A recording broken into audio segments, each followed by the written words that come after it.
বিসমিল্লাহির রহমানির রহিম। প্রিয় দেশবাসী, আসসালামু আলাইকুম। রক্তস্নাত জুলাই আগস্ট 1 বছর পর আমাদের মাঝে ফিরে এসেছে। দীর্ঘ 16 বছর ফ্যাসিস্টদের নির্মম অত্যাচার, নির্যাতন, গ্রেফতার, হত্যা, খুনের মাধ্যমে গণতন্ত্রকে ধ্বংস করে এবং এক দলীয় শাসন ব্যবস্থা চিরস্থায়ী করতে চেয়েছিল আওয়ামী শাসক গোষ্ঠী। ছাত্র জনতার সম্মিলিত অভ্যুত্থানের মধ্যে দিয়ে ফ্যাসিবাদদের পতন ঘটেছে। সুযোগ সৃষ্টি হয়েছে নতুন করে বাংলাদেশকে গড়বার। এই আন্দোলনে যারা শহীদ হয়েছেন তাদের জানাচ্ছি আন্তরিক শ্রদ্ধা, আহতদের সমবেদনা। তাদের এই আত্মত্যাগ জাতি চিরকাল মনে রাখবে। গুম, খুন, বিচার, বহির্ভূত হত্যার শিকার যারা হয়েছেন তাদের তালিকা প্রস্তুত করতে হবে।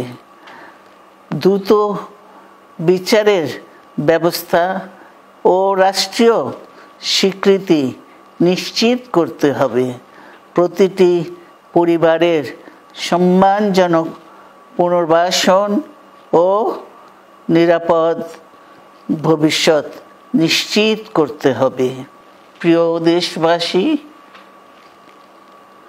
আমাদের সামনে যে সুযোগ সৃষ্টি হয়েছে নতুন করে গণতান্ত্রিক ব্যবস্থাকে প্রাতিষ্ঠানিক রূপ দেওয়ার, তা আমাদের দ্রুত সম্পন্ন করতে হবে।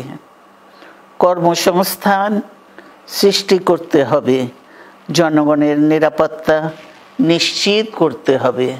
সর্বোপরি বাংলাদেশের স্বাধীনতা, সার্বভৌমত্বকে রক্ষা করতে হবে যে কোনো মূল্যে। বীরের এই রক্তস্রোত, মায়ের অশ্রুধারা যেন বৃথা না যায় তা নিশ্চিত করতে হবে। ঐক্য বজায় রাখতে হবে।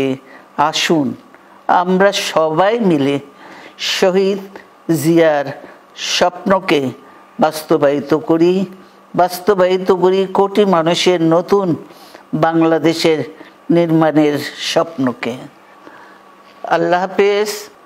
বাংলাদেশ জিন্দাবাদ।